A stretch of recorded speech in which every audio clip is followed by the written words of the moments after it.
মক্কার মানুষ যার উপাধি দিয়েছে আল আমিন, মক্কার মানুষ যার উপাধি দিয়েছে as-সাদিক। আল আমিন যখন পাহাড়ের উপরে উঠে মক্কাবাসীকে ডেকেছে, সবাই দলে দলে ছুটে আসছে আল আমিনের ডাকে। এবার বলে, মুহাম্মদ তুমি আমাদেরকে কেন ডাকছো? নবীজি তাদেরকে বলতেছেন, আমি যদি তোমাদেরকে এই সংবাদ দেই, এই খবর দেই, এই পাহাড়ের পেছন দিকে একদল সৈন্য তোমাদের উপরে আক্রমণ করার জন্য অপেক্ষমান, প্রস্তুত রয়েছে। আকুনতুম মুসাদ্দিকিয়া, তোমরা কি আমার এই কথার সত্যায়ন করবা নাকি, আমার কথা বিশ্বাস করবা নাকি? নবীজি তাদেরকে প্রশ্ন করলেন। উপস্থিত সব মানুষ সমস্বরে নবীজির এই প্রশ্নের জবাবে বলেন, অবশ্যই, কেন বিশ্বাস করব না? কারণ ইতিপূর্বে তোমাকে আমরা কখনো মিথ্যাবাদী পাই না, সব সময় তোমাকে আমরা সত্যবাদী পেয়েছি, আর আজকে তুমি মিথ্যা কথা বলবা, এটা হতে পারে না। তাহলে নবীজির সত্যায়ন, সত্যবাদিতার সত্যায়ন কাফেররা করেছে। নবীজি যখন প্রকাশ্যে দাওয়াত দেওয়া শুরু করলেন, কাফেররা চিন্তা করে মুহাম্মাদের কাছে লোকদেরকে বেশি ভিড়তে দেওয়া যাবে না। ইতিমধ্যে হজের সময় কাছাকাছি হয়ে গেল। ওই জাহেলিয়াতের সময়ও পৃথিবীর বিভিন্ন প্রান্ত থেকে মানুষ বাইতুল্লাহ জিয়ারত করার জন্য আসতো। কাফেররা চিন্তা করলো, হজের সময় যখন মানুষেরা আসবে, মুহাম্মদ যদি এই কথাগুলো মানুষের কাছে বলে, দাওয়াত যদি দেয়, দেখা যাবে মানুষ দলে দলে তার দলে দলভুক্ত হয়ে যাবে। এই জন্য মানুষগুলোকে আগের থেকে সচেষ্ট করার দরকার, সতর্ক করার দরকার, তারা কেউ যেন মুহাম্মাদের কাছে না ভিড়ে। এই জন্য তারা চিন্তা করলো, মক্কা প্রবেশের যতগুলো রাস্তা আছে, শহরের প্রবেশদ্বারে এক এক দল প্রতিনিধি পাঠায়া দিবে। তাদের দায়িত্ব কি?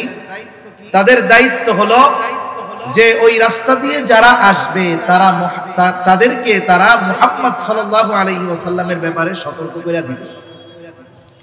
ভলিউম বাড়ানো যাবে ভাই? ভলিউম আপনি মনে হয় বুঝতেছেন না, আমি যা বলতেছি খুব কষ্ট হইতেছে, কিন্তু কথা বলি, আওয়াজটা ছড়ায়া দেন, আওয়াজটা ভাষায় দেন, বুঝুন না?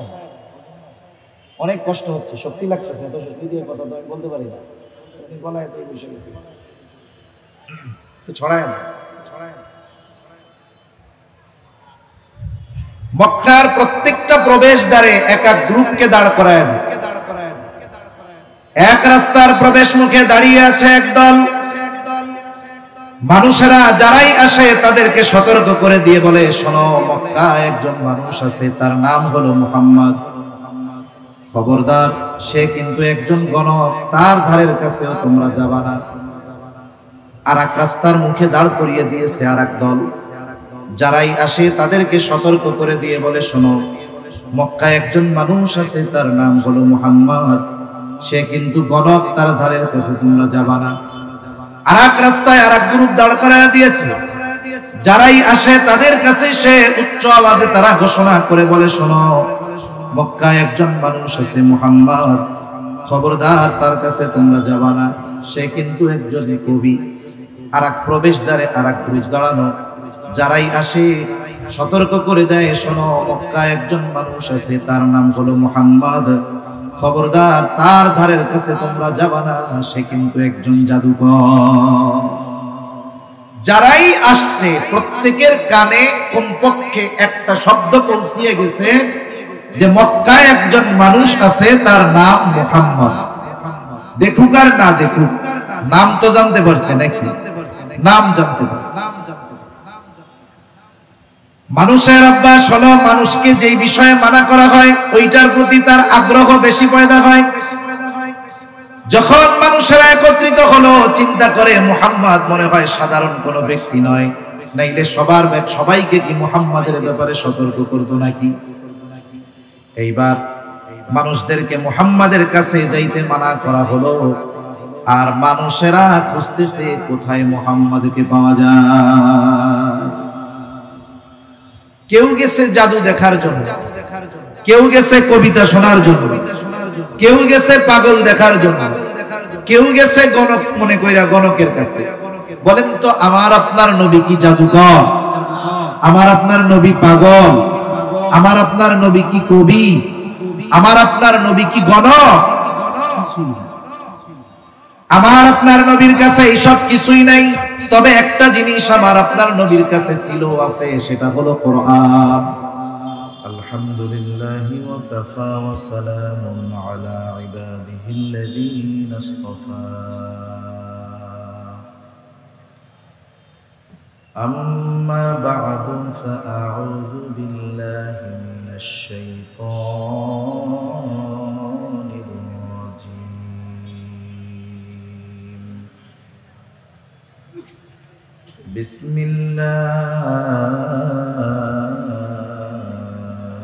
বিসমিল্লাহির রহমানির রহিম।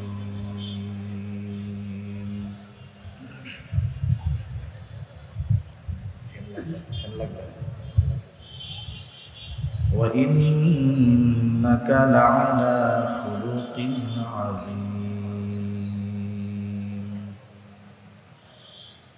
وقال رسول الله صلى الله عليه وسلم إنما بعثت لأتمم مكارم الأخلاق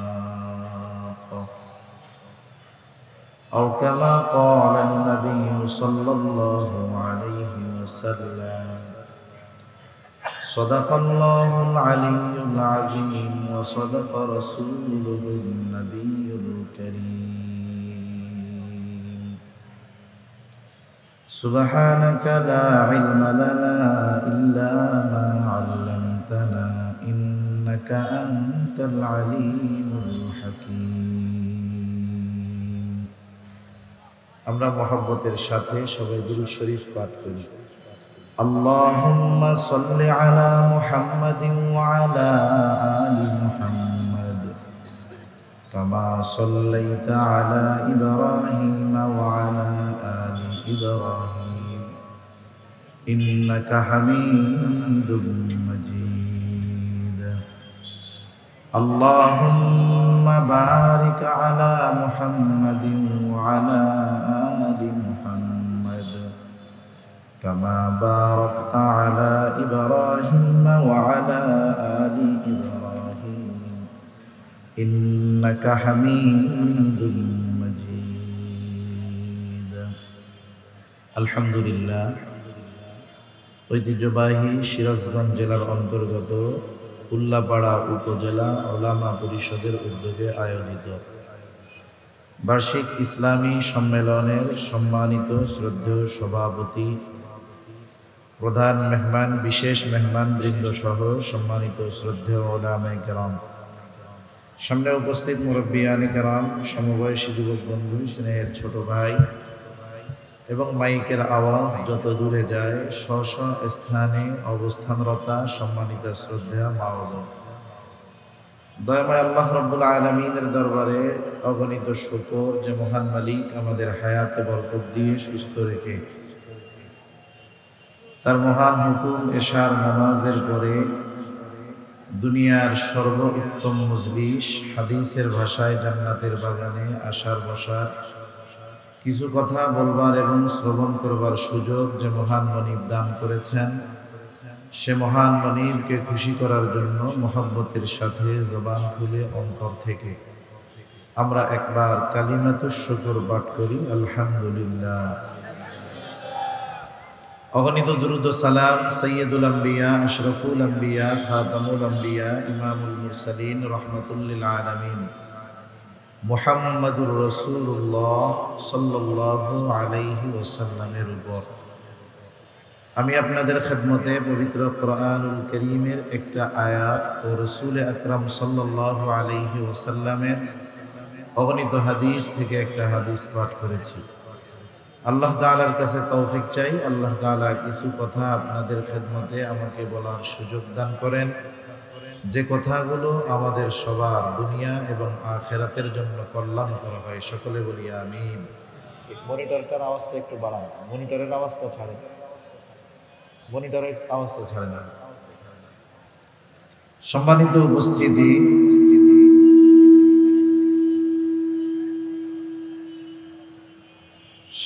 উপস্থিতি, আমরা নতুন এক বিপ্লবের মাধ্যমে, যেটা বলে থাকি, নতুন এক বাংলাদেশ পেয়েছি। আমরা এই দেশকে নতুনভাবে আবার গড়ে তুলতে চাই। এই ইচ্ছা কম বেশি সবার মধ্যে আছে না নাই? কেন এই সমস্যাগুলো হলো? সমস্যাগুলো হওয়ার অন্যতম কারণ হলো চারিত্রিক সমস্যা। যদি মানুষের চরিত্র সুন্দর হয়ে যায়, তাহলে তার কর্মগুলো সুন্দর হয়ে যায়, ঠিক কিনা বলেন? আমরা সকলে চাই যে আল্লাহ তাআলা আমাদের জন্য একজন খোদাভীরু, নেককার, দিনদার, আমানতদার, ন্যায়পরায়ণ একজন শাসক আল্লাহ তাআলা আমাদের জন্য ব্যবস্থা করে দেন। আমরা সবাই চাই কি চাই না? আমরা সবাই চাই। কিন্তু বাস্তবতা হলো, যেটা আমরা চাই আগে সেটা আমাদের নিজেদের অর্জন করতে হবে। আমি যেমন শাসক চাই, ওই রকম যতক্ষণ আমি না হব ততক্ষণ পর্যন্ত ওই চরিত্র সম্পন্ন শাসক পাওয়া যাবে না। যদি আমরা আমাদের চরিত্রকে পরিশুদ্ধ না করি, সংশোধন না করি, তাহলে অবস্থা কি হবে? শাসকের চেয়ারে শুধু চেহারার পরিবর্তন হবে, কিন্তু চরিত্রের পরিবর্তন হবে না। চেহারার পরিবর্তনই হবে, কিন্তু দেখা যাবে পরবর্তীতে যারা আবার ক্ষমতার মসনদে বসেছে, দেখা যাবে তারা আগের মতোই চরিত্র, কিন্তু চেহারায় শুধু একটু পরিবর্তন, ঠিক কিনা বলে? এজন্য উচিত পরিবর্তন শুরু হবে আমাদের নিজেদের থেকে। সাথে সাথে ওই রকম সচ্চরিত্র মানুষ যেন রাষ্ট্রীয় দায়িত্ব পায়, এই প্রচেষ্টা আমাদেরও সর্বোচ্চ শক্তি দিয়ে, সর্বোচ্চ আগ্রহের সাথে সেই প্রচেষ্টা চালিয়ে যেতে হবে ইনশাআল্লাহ। সেজন্য আমরা আল্লাহ তাআলার কাছে সবসময় দোয়ার মধ্যেও বলবো, আল্লাহ আপনি আমাদেরকে একজন ইনসাফগার, ন্যায়পরায়ণ, খোদাভীরু একজন শাসকের ব্যবস্থা করে দেন। সকলে বলি আমিন। আর একটা মানুষ পরিপূর্ণ সুন্দর চরিত্রে গুণান্বিত হতে পারবে তখন, যখন সে মুহাম্মদুর রাসূলুল্লাহ সাল্লাল্লাহু আলাইহি ওয়াসাল্লামের চরিত্রের আলোকে নিজের জীবনকে সাজাবে। যতক্ষণ না নবীজির চরিত্র আমাদের মধ্যে পূর্ণরূপে বাস্তবে প্রয়োগ না হবে, ততক্ষণ পর্যন্ত বাস্তবে কোনো মানুষের চরিত্র সুন্দর বলে অভিহিত হবে না। এজন্য আল্লাহ সুবহানাহু ওয়া তাআলা আমার আপনার নবীকে সুন্দর চরিত্র দান করেছিলেন। শুধু তাই না, আল্লাহ তাআলা আমার আপনার নবীজির জীবন আদর্শের মধ্যে যে আমাদের জন্য উত্তম আদর্শ রেখে দিয়েছেন, এই কথাটাও আল্লাহ তাআলা কোরআনুল কারীমের মধ্যে জানিয়ে দিয়েছেন। আল্লাহ তাআলা বলেন, লাকাদ কানা লাকুম ফি রাসূলিল্লাহি উসওয়াতুন হাসানাহ। রাসূলের জীবন আদর্শের মধ্যেই তোমাদের জন্য রয়েছে উত্তম আদর্শ। সাথে সাথে আমার আপনার নবীজির চরিত্রের সত্যায়ন নবুয়াতির আগে কাফেররাই করেছে, তবে নবুয়াতির পরে আল্লাহ তাআলাও জানিয়ে দেন, ওয়া ইন্নাকা লাআলা খুলুকিন আযীম, আপনি মহান চরিত্রে অধিষ্ঠিত। আল্লাহ তাআলা এই ঘোষণা দেওয়ার আগেই কাফেররা নবীজির চরিত্রের সৌন্দর্যের শিকার তারা নিজেরাই করেছে। সাথে সাথে নবীজির ওই উত্তম চরিত্রের মাধুর্যতায় তারা মুগ্ধ হয়ে নবুয়াতির বহু আগে আমার আপনার নবীজির উপাধি তারা দিয়েছে আল আমিন, আমার আপনার নবীজির উপাধি দিয়েছে আস-সাদিক, আমানতদার, বিশ্বস্ত, সত্যবাদী। এই সমস্ত উপাধিতে আমার আপনার নবী নবুয়তির আগেই কাফেরদের মাধ্যমেই ভূষিত হয়েছেন।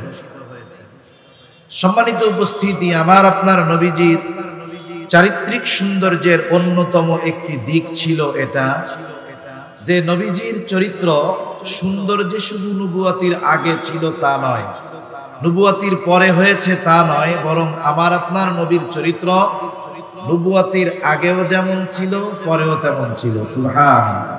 মনিটরের আওয়াজটা ছাড়েন, বুঝেন নাই মনে হয়। আমি তো বাইরের আওয়াজ পাচ্ছি, আমি তো ওইটা পাওয়ার কথা না, আমি পাবো মনিটরের আওয়াজ। রিভার্ব দিয়ে আওয়াজটা ছেড়ে দেন, আওয়াজই তো নাই মনিটরে।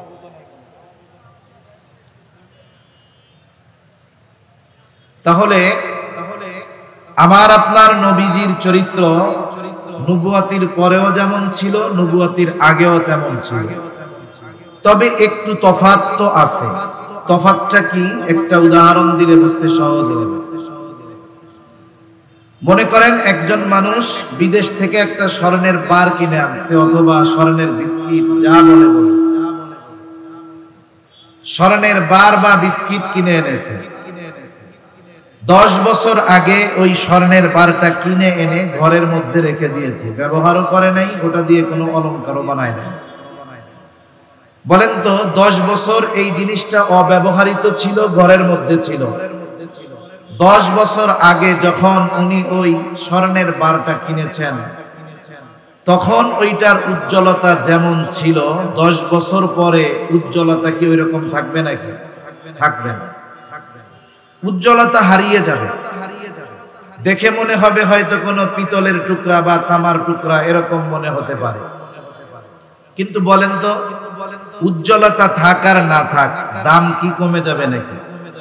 দাম ঠিকই থাকবে, উজ্জ্বলতা একটু কম। এটাকে আপনি বাজারে নিয়ে স্বর্ণকারের কাছে গিয়ে অ্যাসিড পানির মধ্যে একটা চুবনি দিলেই, এরপরে আর একটু প্রসেস করলেই এটার উজ্জ্বলতা আগের মতো আবার ফিরে আসবে, ঠিক কিনা বলো? নবীজির নবুয়তির আগের চরিত্রকে যদি স্বর্ণ ধরেন, পরেরটাকেও যদি স্বর্ণ ধরেন, নবুয়তির আগে চরিত্রটা কেমন, ওটাও স্বর্ণ, তবে ওর উজ্জ্বলতা একটু কম। আর নবুয়তির পরের চরিত্র কিভাবে ধরবেন? ওই যে স্বর্ণকে যেমন স্বর্ণকারের কাছে নিয়ে অ্যাসিড পানিতে চুবিয়ে পরিষ্কার করার পরে স্বর্ণের উজ্জ্বলতা ফিরে পেয়েছে, আল্লাহ তাআলা আমার আপনার নবীজির নবুয়ত দেওয়ার মাধ্যমে স্বর্ণের দাম বাড়ছে বা চরিত্রের উন্নতি আরো বেশি হয়েছে। বিষয়টা যদি এমন না ধরেন, বিষয়টা এইরকম, আগে নবীজির চরিত্রটা ছিল সুন্দর, দামি, তবে ওই চরিত্রের মাধুর্যে মুগ্ধ হয়েছিল শুধু মক্কাবাসী। আর নবুয়তির মাধ্যমে ওই চরিত্রকে আল্লাহ তাআলা এতটা উজ্জ্বল করেছেন, নবুয়তির পরে ওই চরিত্রে মুগ্ধ হয়েছে গোটা সৃষ্টি জগৎ। রাসূলুল্লাহ সাল্লাল্লাহু আলাইহি ওয়াসাল্লামের চরিত্র আল্লাহ তাআলা নবুয়তির আগে বিশেষ পদ্ধতিতে হেফাজত করেছেন।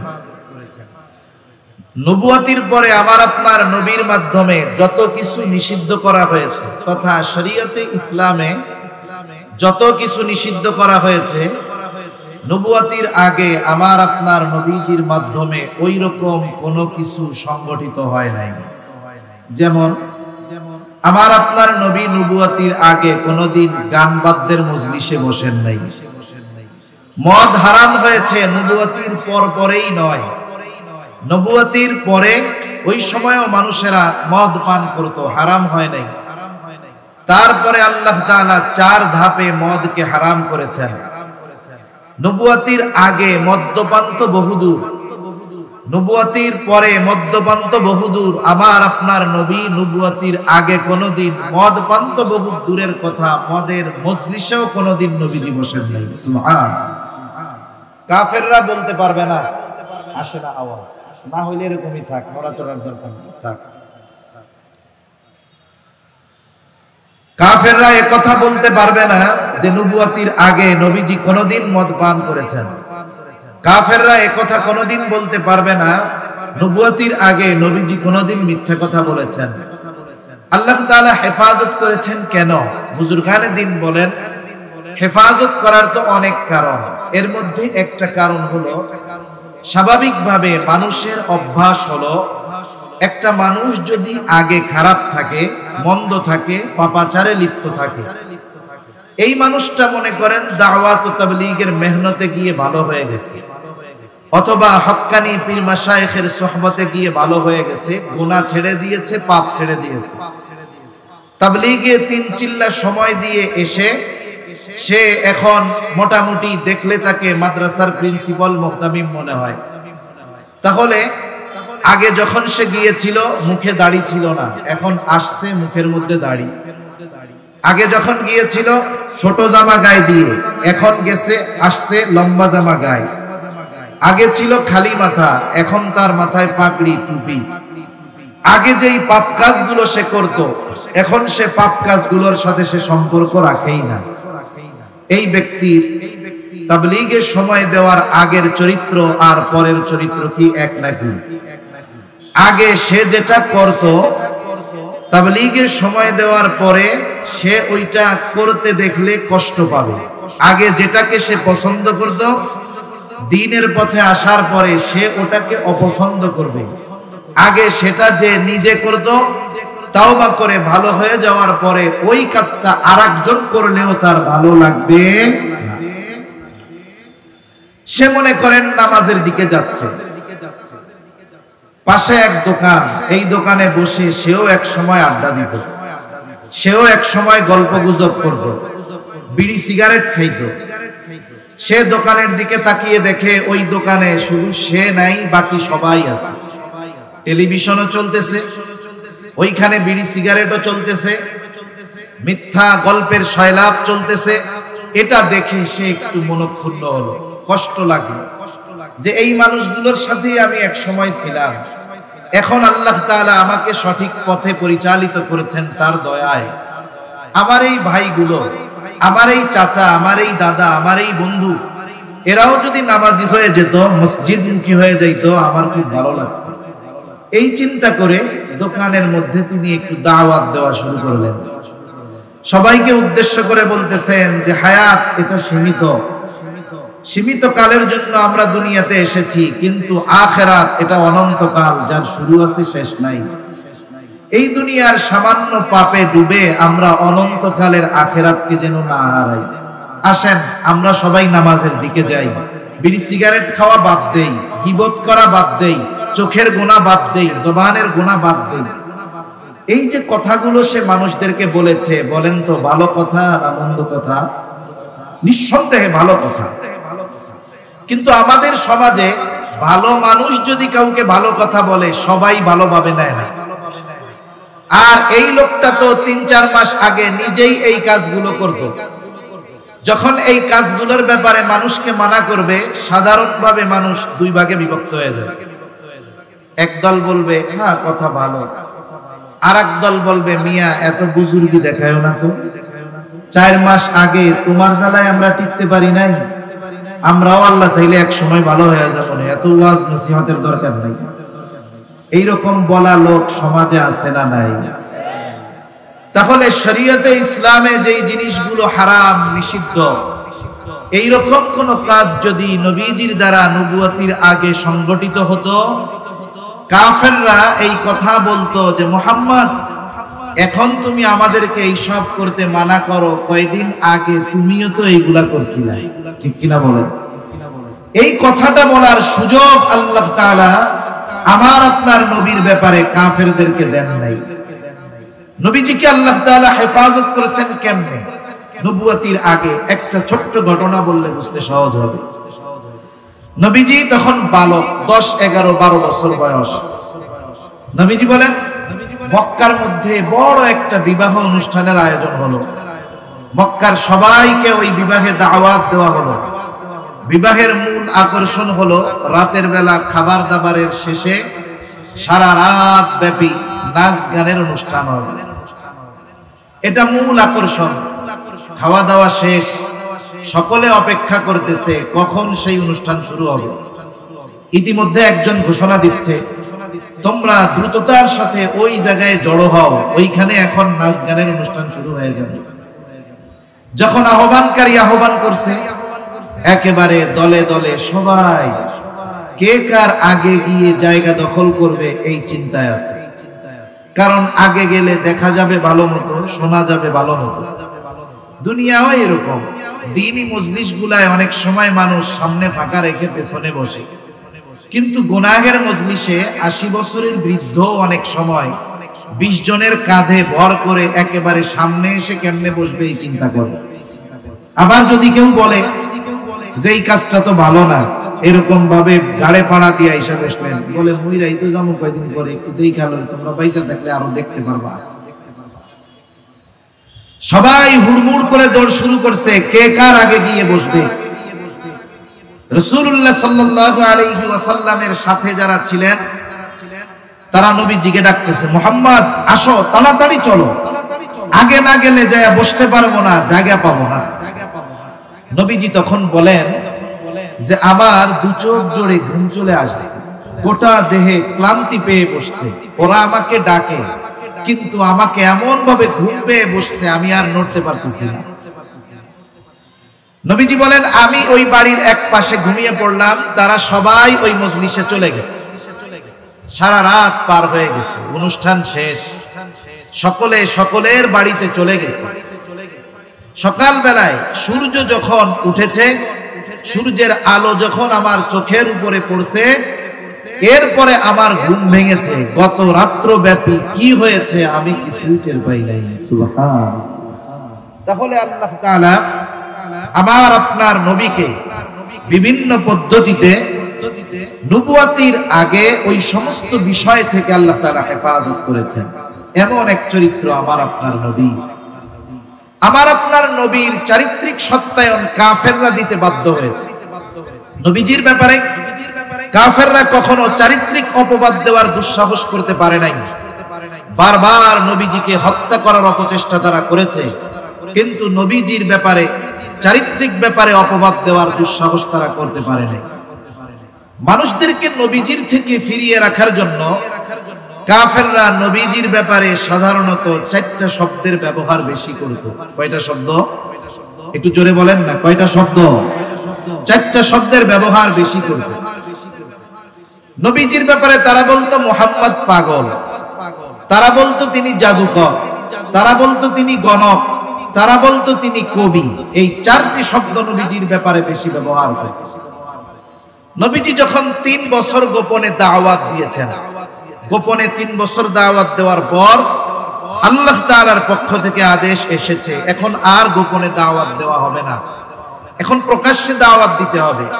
আপনার পাড়া প্রতিবেশী, আত্মীয় স্বজন, পরিচিত জন যারা আছে, এদের মধ্যে আপনি এখন প্রকাশ্যে এই দাওয়াত দেওয়া শুরু করবেন। আল্লাহ তাআলা বলেন ওয়ানদির আশীরাতাকাল আকরাবিন। আল্লাহ রাব্বুল আলামিনের নির্দেশ আসার পরে আমার আপনার নবী মক্কাবাসীর কাছে দাওয়াত পৌঁছায়া দিবেন। কেমন করে দ্রুততার সাথে এই কথা সকলের কাছে পৌঁছায়া যায়, নবীজি এই জন্য সাফা পাহাড়ের উপরে উঠে গেলেন। আর এক বর্ণনায় আসছে নবীজি আবু কুবাইস পাহাড়ের উপরে উঠলেন। যদিও শব্দ দুটো 2 রকম মনে হয়, কিন্তু মূলত এক। বলেন তো, আমাকে এখন যদি কেউ ফোন করে জিজ্ঞাসা করে হুজুর কোথায় আছেন, আমি যদি বলি উল্লাপাড়া আছি, আমার কথা সত্য হবে নাকি মিথ্যা হবে? বুঝেন নাই মনে হয় কথা। আবার আরেকজন আমাকে ফোন দিল, আমি যদি বলি আমি এখন সিরাজগঞ্জ আছি, কথা সত্য হবে নাকি মিথ্যা হবে? তাহলে বোঝা গেল উল্লাপাড়া হলো সিরাজগঞ্জেরই অংশ। এই জন্য যদি বলি সিরাজগঞ্জ আছি এটাও যেমন সত্য, যদি বলি উল্লাপাড়া আছি এটাও তেমন সত্য। সাফা পাহাড়টা হলো আবু কুবাইস পাহাড়েরই একটা অংশ। আর এই আবু কুবাইস পাহাড়ের সম্মান জাহেলিয়াতের সময়ও মানুষের কাছে এমন ছিল, ওই পাহাড়ের উপরে উঠে যদি কোনো অপরিচিত ব্যক্তি, হোক সে ধনী, হোক সে দরিদ্র, হোক সে আরবি, হোক সে অনারবি, কেউ যদি বিপদে পড়ে মক্কাবাসীর কাছে ওই পাহাড়ে উঠে আহ্বান করত সাহায্যের জন্য, কে ডাকতেছে মক্কাবাসী এটা দেখতো না, বরং তারা ওই অপরিচিত ব্যক্তির সাহায্যের জন্য ছুটে চলে আসতো। আর ওই পাহাড়ে আজকে দাঁড়িয়েছে মুহাম্মদ সাল্লাল্লাহু আলাইহি ওয়াসাল্লাম। মক্কার মানুষ যার উপাধি দিয়েছে আল আমিন, মক্কার মানুষ যার উপাধি দিয়েছে আস-সাদিক। আল আমিন যখন পাহাড়ের উপরে উঠে মক্কাবাসীকে ডেকেছে, সবাই দলে দলে ছুটে আসছে আল আমিনের ডাকে। এবার বলে মুহাম্মদ তুমি আমাদেরকে কেন ডাকছো? নবীজি তাদেরকে বলতেছেন, আমি যদি তোমাদেরকে এই সংবাদ দেই, এই খবর দেই, এই পাহাড়ের পেছন দিকে একদল সৈন্য তোমাদের উপরে আক্রমণ করার জন্য অপেক্ষমান, প্রস্তুত রয়েছে। আকুনতুম মুসাদ্দিকিয়া, তোমরা কি আমার এই কথার সত্যায়ন করবা নাকি, আমার কথা বিশ্বাস করবা নাকি? নবীজি তাদেরকে প্রশ্ন করলেন। উপস্থিত সব মানুষ সমস্বরে নবীজির এই প্রশ্নের জবাবে বলেন, অবশ্যই, কেন বিশ্বাস করব না? কারণ ইতিপূর্বে তোমাকে আমরা কখনো মিথ্যাবাদী পাই না, সব সময় তোমাকে আমরা সত্যবাদী পেয়েছি, আর আজকে তুমি মিথ্যা কথা বলবা, এটা হতে পারে না। তাহলে নবীজির সত্যায়ন, সত্যবাদিতার সত্যায়ন কাফেররা করেছে। নবীজি যখন প্রকাশ্যে দাওয়াত দেওয়া শুরু করলেন, কাফেররা চিন্তা করে মুহাম্মাদের কাছে লোকদেরকে বেশি ভিড়তে দেওয়া যাবে না। ইতিমধ্যে হজের সময় কাছাকাছি হয়ে গেল। ওই জাহেলিয়াতের সময়ও পৃথিবীর বিভিন্ন প্রান্ত থেকে মানুষ বাইতুল্লাহ জিয়ারত করার জন্য আসতো। কাফেররা চিন্তা করলো, হজের সময় যখন মানুষেরা আসবে, মুহাম্মদ যদি এই কথাগুলো মানুষের কাছে বলে, দাওয়াত যদি দেয়, দেখা যাবে মানুষ দলে দলে তার দলে দলভুক্ত হয়ে যাবে। এই জন্য মানুষগুলোকে আগের থেকে সচেষ্ট করার দরকার, সতর্ক করার দরকার, তারা কেউ যেন মুহাম্মাদের কাছে না ভিড়ে। এই জন্য তারা চিন্তা করলো, মক্কা প্রবেশের যতগুলো রাস্তা আছে, শহরের প্রবেশদ্বারে এক এক দল প্রতিনিধি পাঠায়া দিবে। তাদের দায়িত্ব কি? তাদের দায়িত্ব হলো যে ওই রাস্তা দিয়ে যারা আসবে তাদেরকে তারা মুহাম্মদ সাল্লাল্লাহু আলাইহি ওয়াসাল্লামের ব্যাপারে সতর্ক করে দিবে। ভলিউম বাড়ানো যাবে ভাই? ভলিউম আপনি মনে হয় বুঝতেছেন না, আমি যা বলতেছি খুব কষ্ট হইতেছে, কিন্তু কথা বলি, আওয়াজটা ছড়ায় দেন, আওয়াজটা ভাষায় দেন, বুঝুন না? অনেক কষ্ট হচ্ছে, শক্তি লাগতেছে, এত শক্তি দিয়ে কথা তো আমি বলতে পারি না, গলায় তো বসে গেছি, ছড়ায় দেন, ছড়ায়। মক্কার প্রত্যেকটা প্রবেশদ্বারে এক এক গ্রুপকে দাঁড় করায় দিয়েছে। এক রাস্তার প্রবেশ মুখে দাঁড়িয়ে আছে একদল মানুষেরা, যারাই আসে তাদেরকে সতর্ক করে দিয়ে বলে, শোনো, মক্কায় একজন মানুষ আছে, তার নাম হলো মুহাম্মদ। খবরদার, সে কিন্তু একজন গণক, তার ধারের কাছেও তোমরা যাবা না। আর এক রাস্তার মুখে দাঁড় করিয়ে দিয়েছে আর এক দল, যারাই আসে তাদেরকে সতর্ক করে দিয়ে বলে, শোনো, মক্কায় একজন মানুষ আছে, তার নাম হলো মুহাম্মদ, সে কিন্তু গণক, তার ধারের কাছে তোমরা যাবা না। আর এক রাস্তায় আর এক গ্রুপ দাঁড় করায় দিয়েছে, যারাই আসে তাদের কাছে সে উচ্চ আওয়াজে তারা ঘোষণা করে বলে, শোনো, মক্কায় একজন মানুষ আছে মুহাম্মদ, খবরদার, তার কাছে তোমরা যাবা না, সে কিন্তু একজন কবি। আর এক প্রবেশদ্বারে আর এক গ্রুপ দাঁড়ানো, যারাই আসে সতর্ক করে দেয়, শোনো, মক্কায় একজন মানুষ আছে, তার নাম হলো মুহাম্মদ, খবরদার, তার ধারের কাছে তোমরা যাবা না, সে কিন্তু একজন জাদুকর। যারাই আসছে প্রত্যেকের কানে কমপক্ষে একটা শব্দ পৌঁছিয়ে গেছে যে মক্কায় একজন মানুষ আছে, তার নাম মুহাম্মদ। দেখুক আর না দেখুক, নাম তো জানতে পারছে নাকি? নাম জানতে পারছে। মানুষের অভ্যাস হলো, মানুষকে যেই বিষয়ে মানা করা হয় ওইটার প্রতি তার আগ্রহ বেশি পয়দা হয়। যখন মানুষেরা একত্রিত হলো, চিন্তা করে মুহাম্মদ মনে হয় সাধারণ কোনো ব্যক্তি নয়, নাইলে সবাইকে কি মুহাম্মাদের ব্যাপারে সতর্ক করতো নাকি? এইবার মানুষদেরকে মুহাম্মাদের কাছে যাইতে মানা করা হলো, আর মানুষেরা খুঁজতেছে কোথায় মুহাম্মাদকে পাওয়া যায়। কেউ গেছে জাদু দেখার জন্য, কেউ গেছে কবিতা শোনার জন্য, কেউ গেছে পাগল দেখার জন্য, কেউ গেছে গণক মনে কইরা গণকের কাছে। বলেন তো, আমার আপনার নবী কি জাদুকর? আমার আপনার নবী পাগল? আমার আপনার নবী কি কবি? আমার আপনার নবী কি গণক? আমার আপনার নবীর কাছে এইসব কিছুই নাই। তবে একটা জিনিস আমার আপনার নবীর কাছে ছিল, আছে, সেটা হলো কোরআন। নবীজির কাছে যেই যাইতো নবীজি তাকে কোরআন শোনায়া দিতেন। ১৫০০ বছর আগে নবীজি দুনিয়া থেকে চলে গেছেন। ১৫০০ বছর পরেও ওই কোরআনুল কারীম যদি কোনো কারি সুললিত কণ্ঠে তিলাওয়াত করে